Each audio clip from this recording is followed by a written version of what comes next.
Yo creo que las políticas que ha habido han permitido que se haya generado un cambio, ¿no? Que me acuerdo que cuando esas políticas se anunciaron, mucha gente puso el grito en el cielo y creo que ahora pues estamos viendo un poco la recompensa de aquella reparación de la injusticia, ¿no? Porque era así. Y bueno, lo que decimos todas siempre, por supuesto no se ha llegado a una paridad, ¿no? Y nunca hay que dar nada por sentado, ni por conseguido, ni por hecho. Yo creo que somos todas muy conscientes y obviamente no tiene sentido que si ves los informes pues todavía estemos, pues eso, es que creo que hace poco leí uno, ¿no? Creo que ahora mismo no sé cuál es el porcentaje, pero como que sientes que se habla mucho de cuántas películas dirigidas por mujeres, que ahora todas las películas hechas por mujeres son la misma película, que esto me parece que es una manifestación del machismo que sigue existiendo, ¿no? Pero que hay que estar hay que seguir estando ahí alerta.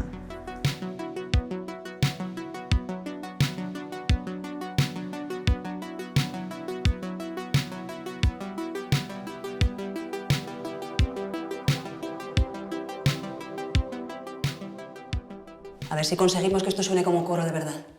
1, 2, 3 y... Una vida normal, ¿no? O sea, supongo que diferente a la que se llevaba en Madrid o en Barcelona. También por eso el personaje de Brisa en Las niñas venía un poco por ahí, ¿no? Porque hoy en día tenemos todo muy a mano, ¿no? Pero en los años 90, pues conseguir una cinta concreta de un grupo de música o una prenda de ropa, pues bueno, había más posibilidades y más oferta en Madrid o Barcelona. Pero bueno, sí que era, pues la vida de adolescente era un poco pues el colegio, ¿no? El estar con las amigas, estar mucho en la calle, ¿no?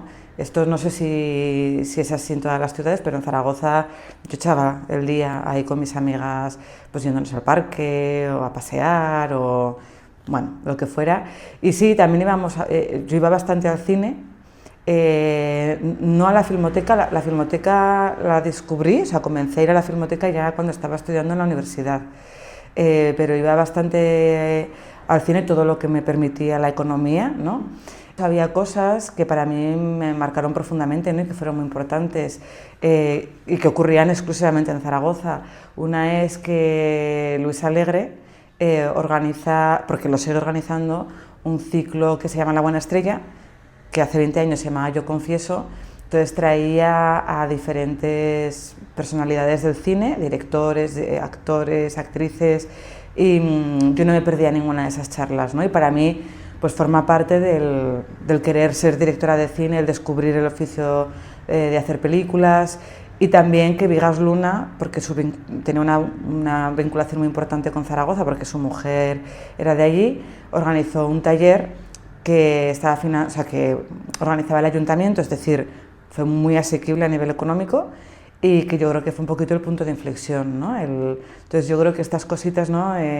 Que ocurrieron exclusivamente en Zaragoza, para mí fueron determinantes. La ECAM primero porque ahora es distinto, pero en ese momento yo entré en la ECAM en el año 2002, el precio de la matrícula era la mitad que la SCAC. O sea, esto es así, la escuela era de la comunidad, o sea, estaba financiada por la Comunidad de Madrid, y el tema de la cuantía de la matrícula pues es determinante, ¿no? Y luego decidí hacer fotografía. Bueno, en ese momento en la ECAM también había un proceso de selección como un poco riguroso, ¿no? Para presentarte, o sea, tenías que presentar, hacías 3 pruebas para que te seleccionaran, ¿no? Una me acuerdo que era un test de cultura general, otra era el análisis de una película y luego una entrevista personal. Todo esto en días distintos, o sea, este proceso duró como 4 meses. Y ahora creo que ya no se hace tampoco esto. Y yo tenía esta cosa como de... O sea, a mí lo que más me gustaba era escribir. Pero no sé por qué razón, es que no lo sé, no me presenté a guión, me presenté a montaje y a fotografía. Y me seleccionaron en fotografía, o sea que fue un poco también por donde me llevó aquella prueba, ¿no? También es cierto que había algo de fascinación en la fotografía, que me encantaba, que quería aprender, y no me presenté a dirección pues porque, y esto lo he dicho muchas veces, ¿no? Porque yo en ese momento no lo veía una posibilidad, ¿no? O sea, es un sinsentido porque al final ser directora de fotografía es incluso más complicado que ser directora de cine, pero me parecía que tenía más de oficio, ¿no? Y bueno, y así fue, pero vamos, en ningún momento durante la escuela no dejé de escribir en ningún momento. Fue cuando comencé a escribir mis primeros cortos, o sea, a dirigir mis primeros cortos, y me alegro un montón de haber estudiado fotografía porque creo que me dio una base, bueno, creo que no sería la misma directora si no hubiera estudiado fotografía.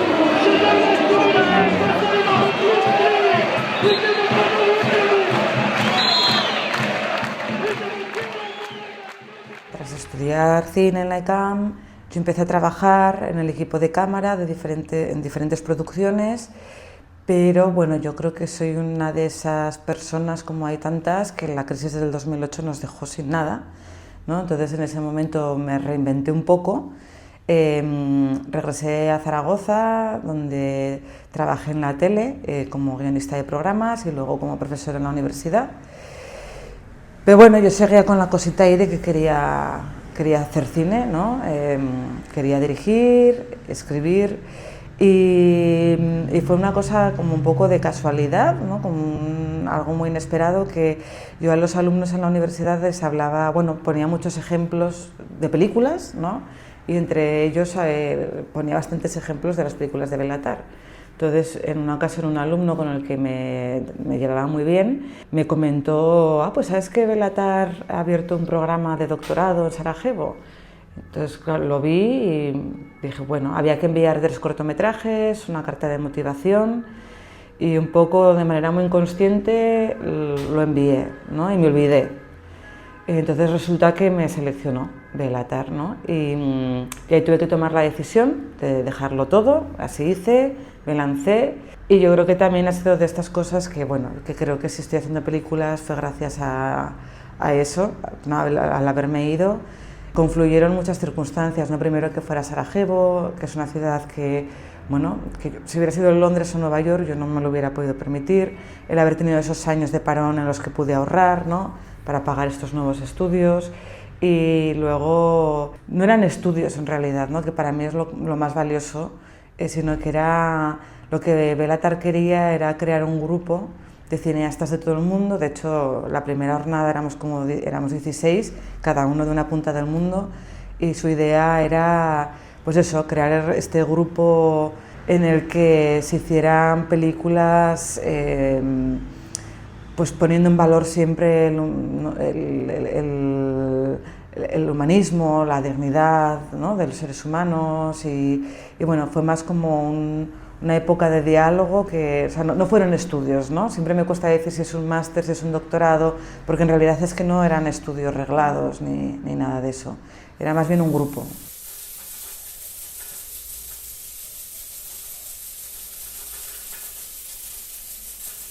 Mamá, ven y ponte a hacer algo en la cocina.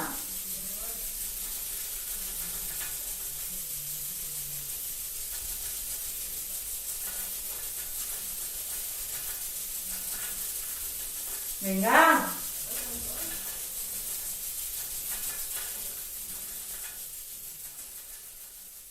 District 7 era el nombre, o sea, era la dirección donde estaba la escuela, que además la escuela estaba en lo que había sido el Parlamento bosnio, o sea, un lugar que tú sentías ahí el peso de la historia, no hay más en un lugar como Bosnia, ¿no? Que su historia reciente es tan dolorosa, y ahí continuamos, ¿no? Claro, fueron casi 3 años y medio, o sea, hubo gente que estuvo 2, 3, yo estuve 3 y medio, y se creó, pues claro, se crearon unos vínculos ahí que es que ya son para toda la vida, ¿no? Nos guste o no, ya estamos unidos para toda la vida. Tras estar casi 4 años allí, supongo que será inevitable que haya cierto contagio, ¿no? Bueno, obviamente es una persona, es un cineasta al que admiro, ¿no? Y ha sido mi maestro, ¿no? Yo hasta que llegué a Sarajevo yo no había tenido un maestro, había tenido profesores, había tenido gente que me había dado clases, me había enseñado esto o lo otro, pero maestro como tal, no una persona que te coge de la mano y te acompaña, ¿no?, en ese proceso de entender qué cine quieres hacer. Pues ha sido él, entonces entiendo, pero yo creo que ha sido una mezcla de todo, ¿no? También de los propios compañeros que estaban allí, también te das cuenta cuando estás conviviendo con una persona, un islandés, una japonesa, un coreano, un mexicano, una polaca, ¿no? Pues yo creo que, claro, a nivel cultura, o sea, son culturas diferentes que entienden el cine de maneras distintas y que eso también nutre mucho, ¿no? Yo creo que hay una mezcla de todo. Si tú tuvieras que preguntar una cosa a una niña, a una de estas colegialas, ¿qué les preguntarías? No les preguntaría, les daría un consejo, pónselo.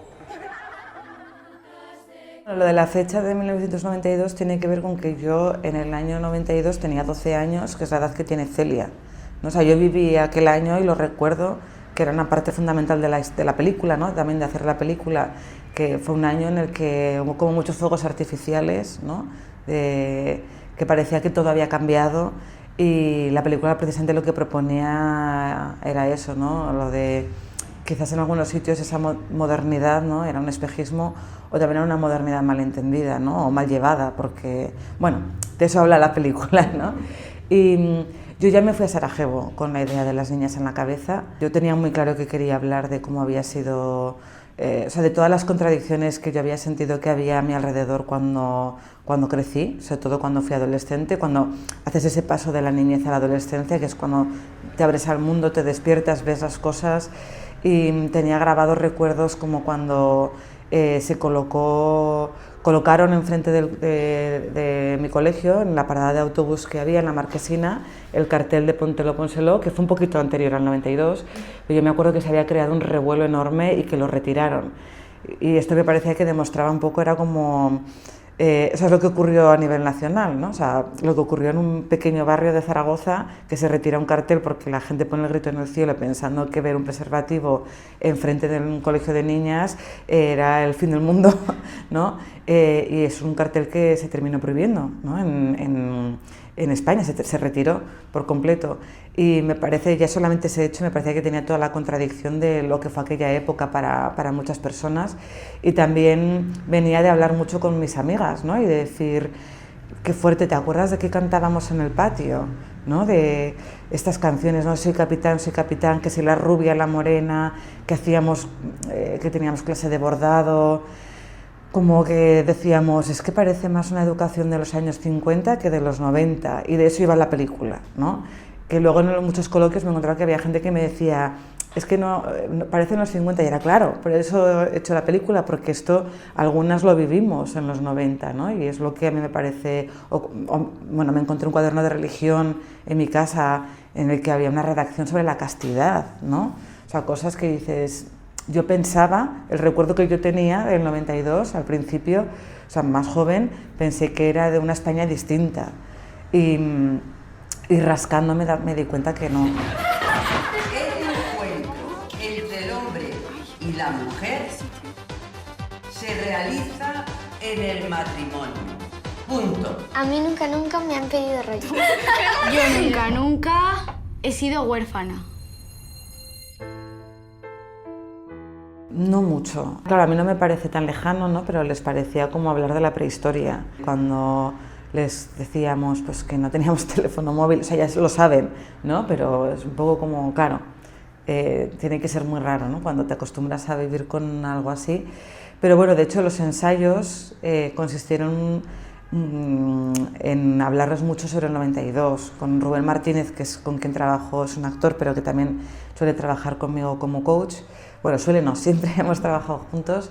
En los ensayos con ellas consistía también una parte en explicar, pues bueno, preparé una lista de Spotify con música de la época, veíamos programas de televisión, ¿no?, las Mamachicho, las Chicas Chinchín, Jesús Gil en aquel jacuzzi con las cadenas en el cuello y rodeado de chicas en topless. Pues bueno, este tipo de cosas. Mamá, ¿cómo murió papá? Se murió de repente antes de que tú nacieras. Eres una mentirosa.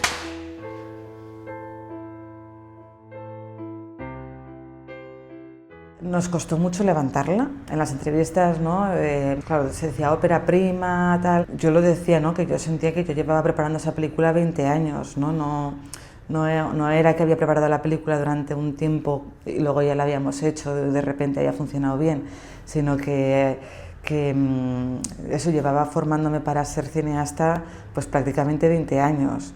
Y yo tenía una urgencia, o sea, yo tenía la sensación que cuando la hablaba con personas de mi entorno todos estábamos de acuerdo, ¿no? en que habíamos recibido unos mensajes muy contradictorios, ¿no? Entre el estudia, sé independiente, tú puedes ser lo que quieras, a de repente pues ver por todos lados al prototipo de la mujer florero, ¿no? Que nos lo metían ahí en la televisión, en las revistas, entonces con la religión ahí como que parecía que estaba superado, pero no, con estos colegios que siguen existiendo, concertados, ¿no? Que es como una cosa que yo nunca voy a terminar de entender, la verdad.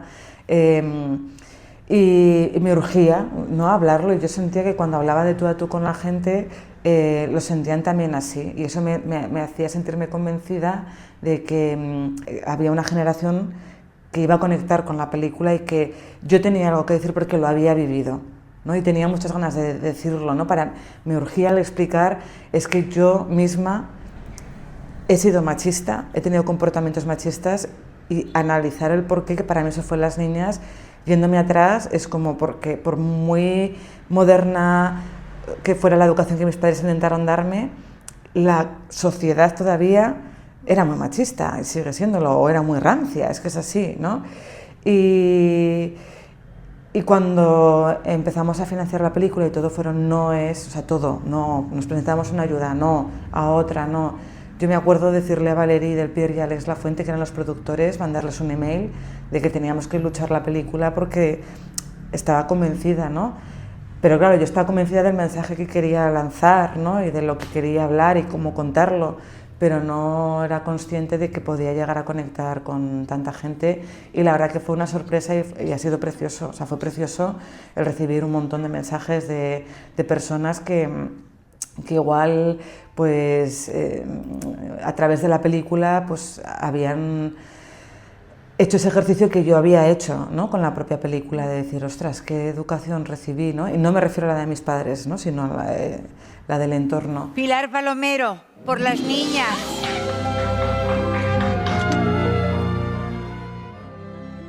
Con sentimientos muy contradictorios. O sea, en primer lugar, lo más preocupante era la situación que vivíamos, ¿no? Es decir, pues también nos lo planteábamos, ¿no? Es un momento ahora de celebraciones, de tal, pero a la vez también había como unas ganas, ¿no? De vamos a seguir con la vida, es que no podemos estar encerrados en casa eternamente, y con un poco de pena que no se celebrara presencialmente, pero a la vez para mí fue uno de los días más bonitos de mi vida, ¿no? Entonces no siento que fuera menos especial, porque, o sea, quizás fue más especial. Teníamos 9 nominaciones, entonces nos reunimos todos con PCR mediante, o sea, todo bien hecho, pero nos reunimos todos en un hotel, entonces creo que lo pude vivir de una manera muy familiar, ¿no? Sin el estrés, o sea, luego que ya he estado en otras galas o ceremonias, creo que hubiera sido mucho más abrumador, y creo que igual los nervios me hubieran impedido disfrutarlo tanto como lo disfruté ese día. O sea, fue muy bonito, fue muy bonito.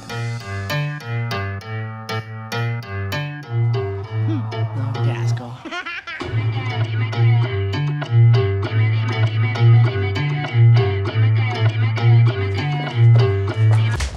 ¿Con quién estabas? Chavales, estaba... Que te calles. Que te calles tú. Mira, como sigáis así, os van a volver a separar. El punto de partida fue una charla que tuve con Valerie Del Pier, que es la productora de Inicia Films, con la que trabajo siempre junto con Alex Lafuente. Ella tiene una amiga que es trabajadora social, y que le habló de un centro que hay en Barcelona, que es un poco el centro en el que está inspirada la película. Y hicimos una visita allí, conocí a Carol Ruiz Tagle, que aparece en la película haciendo de educadora, y ella me puso en contacto con chicas, bueno, ahora ya mayores de edad, pero que habían sido madres en su adolescencia, y viene del impacto que me produjo el conocer sus historias y también, ¿no?, como una urgencia y unas ganas de poder hacer una película en la que recrear o transmitir lo mismo que ellas me habían transmitido, ¿no? Carla, no dejes que nadie te haga sentir inferior. ¿Me oyes? Yo siento que, aunque él nunca lo supo, ¿no?, pero para mí Vigas Luna pues también fue una persona importante, ¿no?, porque pues fue aquel primer curso que yo hice, ¿no?, en el que ya vi el cine más como un oficio, ¿no?, o coincidió con la época en la que yo me presenté a las pruebas de la ICAM. Hay mucho agradecimiento ahí, y cuando empecé a escribir la historia no hay una razón, pero simplemente me imaginé que qué pasaría con la vida de Silvia, el personaje que interpreta Penélope Cruz, que está embarazada en Jamón Jamón, pues qué ha sido de ella, ¿no?, qué pasaba después. Y ahí, pues bueno, surgió un poco el personaje de Penélope, que es el que interpreta Ángela Cervantes, y a mí me sirvió como inspiración, pero sobre todo homenaje. Ves Jamón Jamón y creo que podemos hacernos una idea de la herencia y el legado que nos ha llegado, ¿no?, de esa época y de esa España. ¿Me vas a preguntar cómo está papá? ¿Cómo está tu padre? Mamá, está mal.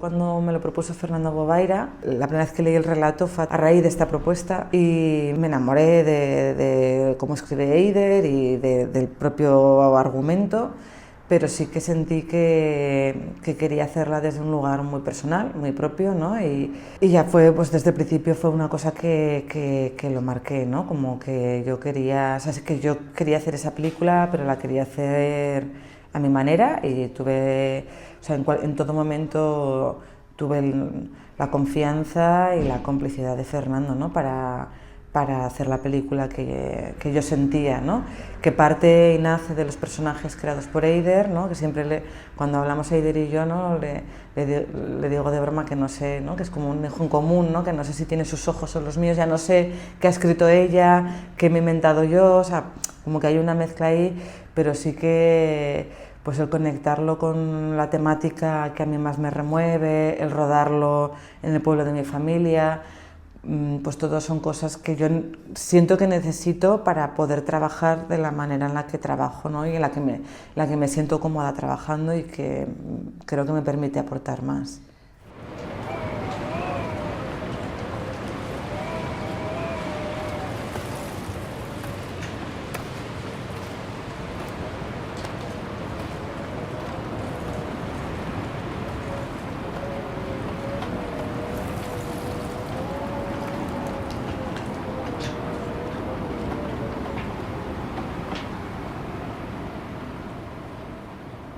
La noche de todas las cosas lo rodé en Horta de Sant Joan, que es el pueblo donde hemos rodado Los Destellos y el pueblo de donde era mi abuelo, que aunque yo nunca conocí a mi abuelo, siempre hemos tenido, o sea, para mí es mi segunda casa, ¿no? Y este corto sí que lo rodé mientras estaba en Sarajevo, pero los otros dos y otro ejercicio que hice, que fue más como un ejercicio experimental de contemplación, los hice allí en Horta, en un periodo en el que estaba desarrollando a las niñas sin un duro, planteándome, pues bueno, igual me tengo que volver a reinventar, ¿no?, y buscarme otra profesión, igual que ya la había hecho antes, porque no veía posible que las niñas se financiaran. Rodé estos cortos que para la premisa era voy a rodar cortos en los que esté yo con la cámara, los edito yo, hago el color, la corrección de color yo, todo lo hacía yo, ¿no? O sea, porque no tenía dinero, pues sin invertir nada.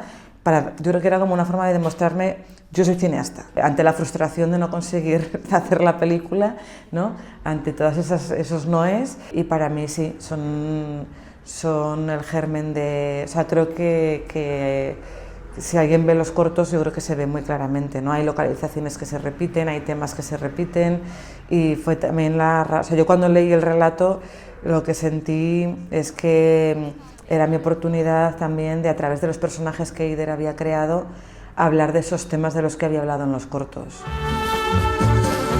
¿Te acuerdas la noche aquella en que tus ojos miré? Te vi tan linda y bonita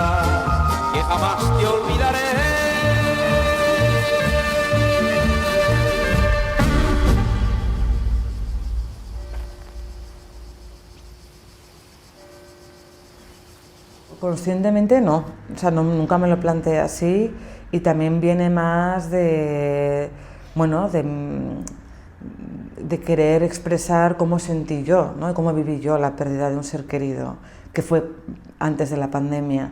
O sea, yo como espectadora, ¿no? Viendo las películas que tratan el tema, yo creo que es evidente que hay una preocupación, ¿no? por hablar de una voluntad, ¿no? De hablar de la muerte y de cómo enfrentarse a ella.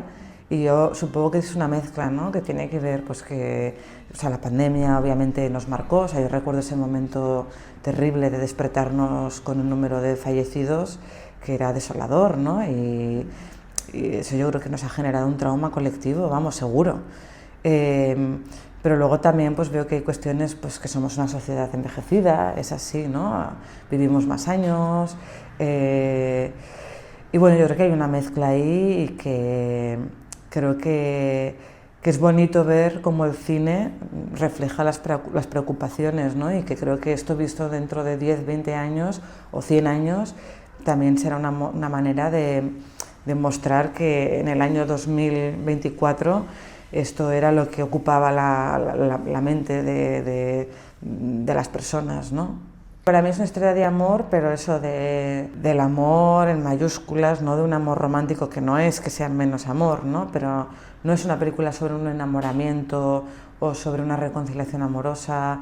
Y para mí es una película sobre querer a las personas, ¿no? E intentar dentro de nuestras limitaciones, que son muchas, ¿no? Porque convivir es complicado, comunicarse es difícil, existen los conflictos, existen los problemas, obviamente, pero dentro de todo, pues yo creo que todos intentamos querernos y que nos quieran, ¿no? Y para mí va más sobre ese amor, ¿no? El amor entre seres humanos, ¿no? Hay una mezcla. Patricia sí, ¿no? 100%, ya me la imaginaba mientras escribía el guión. Julián también. Julián yo la había conocido, me parecía, bueno, que tenía una ternura que conectaba muchísimo con el personaje de Nacho. Y a Madalen la conocí a través de un casting que hicimos en Valencia, en la Comunidad Valenciana, y Antonio fue el último que decidimos. A mí me daba mucho miedo, ¿no?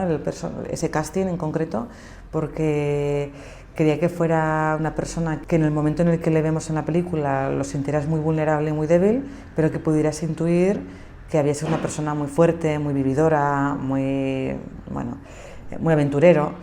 Y creo que haciendo que Antonio también adelgazara ese peso que adelgazó para la película y colocándolo un poquito ahí, yo creo que sí que aportaba esto, ¿no? Él tiene mucho como de animal salvaje, ¿no? Entonces de repente yo le notaba a veces en el rodaje como un animal indefenso, herido, ¿no? Que está ahí cobijándose.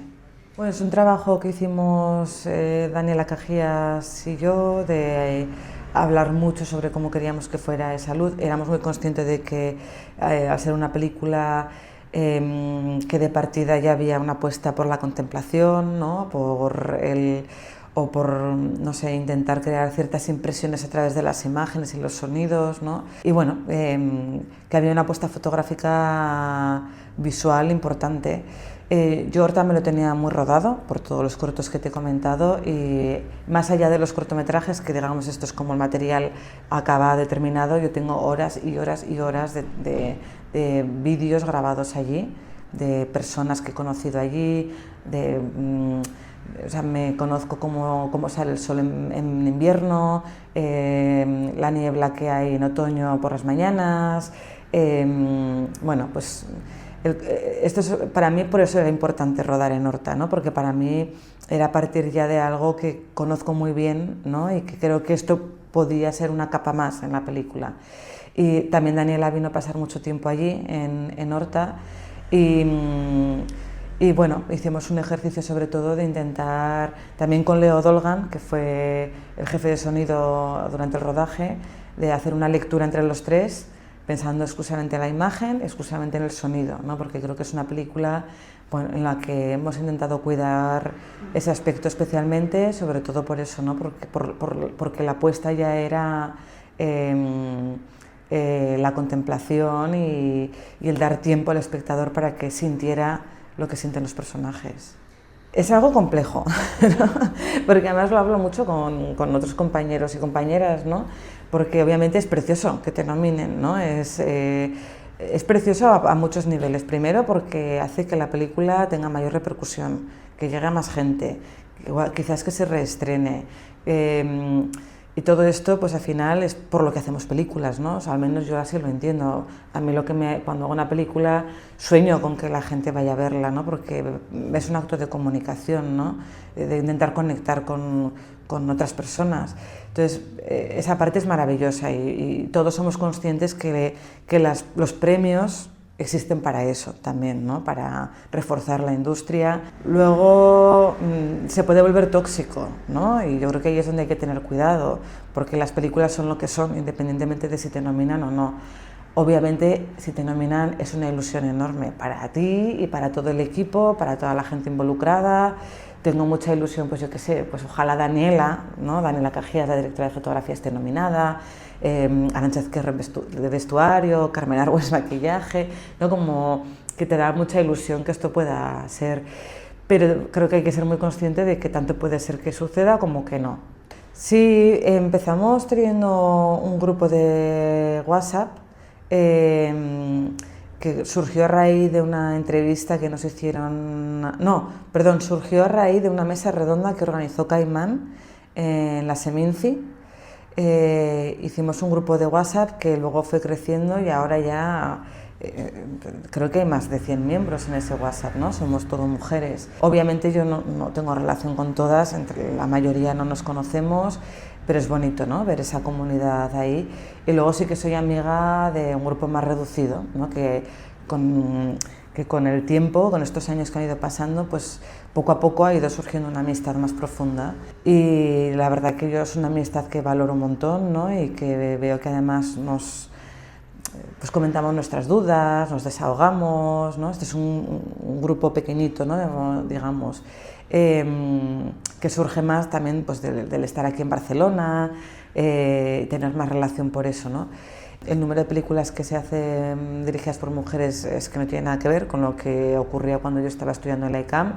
Yo esto siempre lo digo, cuando estudiaba en la ICAM había el mismo número de mujeres estudiando que de hombres, y yo esto lo vi muy claro. Yo fui muy consciente en ese momento, o sea, estamos hablando de 2007, cuando yo empecé a trabajar, yo no veía mujeres en el departamento de fotografía. O sea, yo estaba trabajando de video assist y de auxiliar, y en los equipos en los que yo trabajé nunca hubo una directora de fotografía, ni un auxiliar de cámara, ni un ayudante de cámara, y puedo decir lo mismo del resto de equipos, exceptuando algunos, ¿no? Y esto no es lógico que sucediera esto, ¿no? Yo creo que las políticas que ha habido han permitido que se haya generado un cambio, ¿no? Que me acuerdo que cuando esas políticas se anunciaron, mucha gente puso el grito en el cielo, y creo que ahora pues estamos viendo un poco la recompensa de aquella reparación de la injusticia, ¿no? Porque era así. Y bueno, lo que decimos todas siempre, por supuesto no se ha llegado a una paridad, ¿no?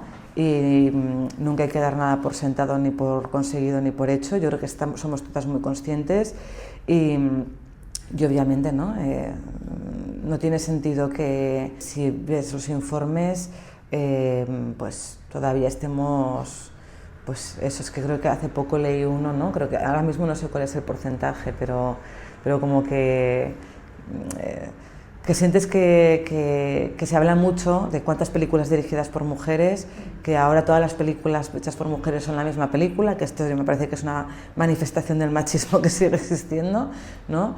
Pero que hay que seguir estando ahí alerta.